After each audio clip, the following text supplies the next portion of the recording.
મહાનગરપાલિકા દ્વારા આઝાદી પર્વની ઉજવણી અંતર્ગત રાષ્ટ્રધ્વજનું વિતરણ કરાયું।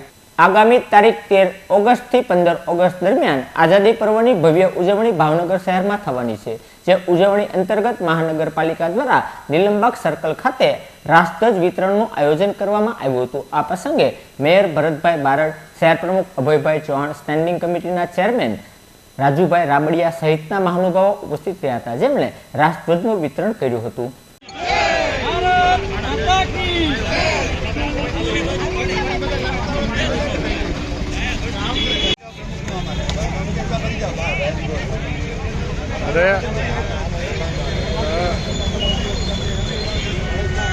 भारत माता की जय, भारत माता की जय, वंदे मातरम, वंदे मातरम, वंदे मातरम।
बराबर